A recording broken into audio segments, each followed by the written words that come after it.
नमस्कार दोस्तों, मैं हूं अशोक शेरा। आज मैं आपको एक ऐसी कहानी बताने जा रहा हूं, या फिर यूं कहें कि एक ऐसे पिता की स्ट्रगल भरी, संघर्ष भरी ज़िंदगी की पूरी कहानी बताने जा रहा हूं, जिनके 6 संतानें हैं। उनमें से एक बेटे का हाल ही में आरएएस में सिलेक्शन हुआ है। पूरे प्रदेश में 666वीं उनकी रैंक लगी है, जिनका नाम है प्रदीप कुमार। क्या संघर्ष था इनके पिता का, क्या पूरी कहानी थी, प्रदीप ने आरएएस के सफ़र के दौरान क्या कठिनाइयाँ देखी, ये सारी कहानी उनसे जानेंगे, उनकी ज़ुबान से जानेंगे। और उनके साथ इनके जो दूसरे भाई बहन हैं, उन्होंने कहाँ कहाँ तक पढ़ाई की, ये सारी बात पहले प्रदीप जी से बात करते हैं, फिर आपको मैं पूरी कहानी बताने की कोशिश करूँगा। प्रदीप जी, पहले तो आपको बहुत बहुत बधाई, आपका आरएएस में सिलेक्शन हुआ है। आपने अपने परिवार के साथ पूरे बाड़मेर और पश्चिमी राजस्थान का नाम रोशन। धन्यवाद सर। प्रदीप जी, शुरुआती पढ़ाई आपकी कहाँ से रही?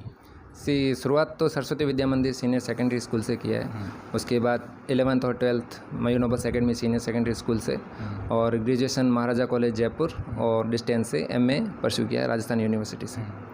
अभी हाल ही में आरएएस 2018 भर्ती का रिज़ल्ट आया और आपका उसमें सिलेक्शन हुआ है, 666वीं रैंक लगी है। था कि कुछ कि हाँ आरएएस बनूंगा? जी, उम्मीद थी, इससे बेहतर रैंक की उम्मीद थी, लेकिन इससे भी मैं संतुष्ट हूँ। कहीं ना कहीं something is better than nothing, और कहीं ना कहीं आगे इसमें और अच्छा प्रयास करूँगा। अगली अटेम्प्ट में कहीं ना कहीं एसडीएम और उसके आगे यूपीएससी के लिए भी तैयारी करता रहूँगा।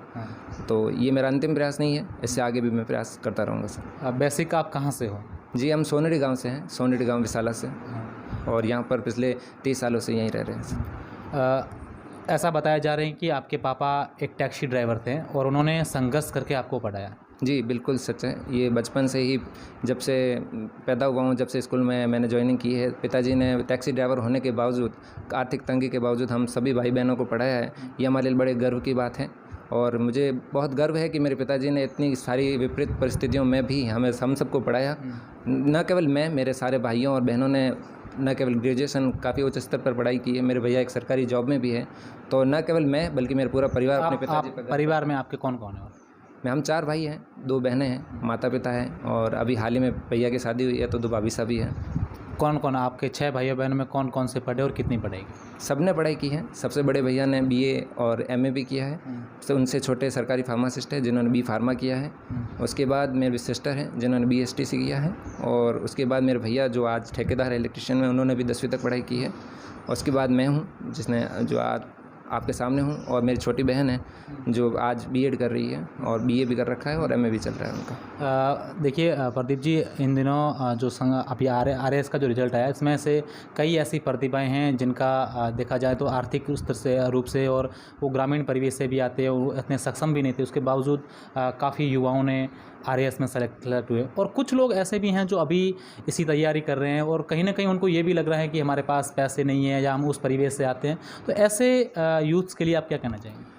उन्हें मैं यही कहूँगा कि कभी भी प्रयास करना ना छोड़ें। विपरीत परिस्थितियाँ आएगी, लेकिन अपनी जो श्रद्धा है, जो अपना लक्ष्य बनाया है, उसको पूरी डेडिकेशन से पढ़ाई करें, कंसिस्टेंसी रखें, हमेशा पढ़ाई करें, चाहे 2 घंटे हो या 4 घंटे हो सकता है कुछ और भी आप काम करते होंगे, आर्थिक परिस्थितियों के बावजूद आप कुछ ना कुछ करते हैं, तो कंसिस्टेंसी बनाए रखें और अपने आप पे भरोसा रखें, मेहनत करें, तो कहीं ना कहीं सफलता जरूर मिलेगी सर। कभी आपके दिमाग में ये ख्याल नहीं आया कि मैं पढ़ाई कर रहा हूँ, पीछे घर की हालात ये हैं, कभी छोड़ने का मन ऐसा हुआ था? जी नहीं, कभी हमारे परिवार का सहयोग हमेशा से रहा है। उन्होंने कभी भी ऐसी हालात पैदा नहीं किए कि मुझे ऐसा फील हो। मेरे पिताजी पे मुझे गर्व है, मेरे माता पिता पे गर्व है, जिन्होंने हमेशा मुझे प्रेरित किया है कि आप पढ़ाई करें, आप हमसे बेहतर बन सकते हैं। जो आज परिस्थितियाँ हैं उन्हें आप बदल सकते हैं, तो उनके लिए मैं धन्यवाद देता हूँ। आइडल कौन है?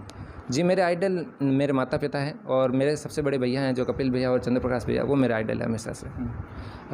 रिजल्ट आया, कितने लोगों की बधाइयाँ, सब लोग मिलने आ रहे हैं? जी सर, बिल्कुल। हमारा छिपा समाज सबसे पहले, जिन्होंने हमें न केवल प्रदेश स्तर पर बल्कि नेशनल स्तर पर भी हमें सम्मानित किया है, और खूब सारी शुभकामनाएं भी आई हैं। इसके अलावा मेरे परिजन हैं, मेरे पड़ोस में जितने भी भाई बहन हैं, सब ने मुझे शुभकामनाएं दी, उन सबको मैं धन्यवाद देता हूँ। मेरे स्कूल क्लासमेट्स वगैरह, कॉलेज मेट, सब ने मेरे को बधाई दी, उन सबका मैं धन्यवाद देता हूँ सर।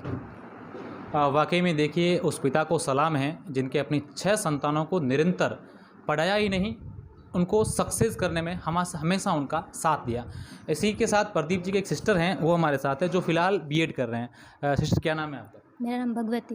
भगवती, आप 6 भाई बहन हैं और सभी को पापा अच्छी तरह से पढ़ा रहे हैं और पापा एक टैक्सी ड्राइवर हैं। कितना अच्छा लग रहा है आप लोगों को? मुझे बहुत अच्छा लग रहा है। सबसे अच्छा तो मेरे पापा के लिए लग रहा है, क्योंकि पापा ने जब भी हमेशा अपने सपने देखे हम सबको लेकर कि मेरे बेटे पढ़ लिख कर बड़ा कुछ होकर बने, और मुझे गर्व महसूस हो। पापा की खुशी देखकर मैं बहुत खुश हूँ। बड़ी भैया आरएएस बन गए, अब पापा को रेस्ट करवाएंगे? पापा रेस्ट ही कर रहे हैं। अच्छा। वैसे तो पापा ने बहुत मेहनत की है। अभी बड़े भाई उन्होंने सबने बोला कि अब आपका आराम का टाइम है, तो आप आराम करो।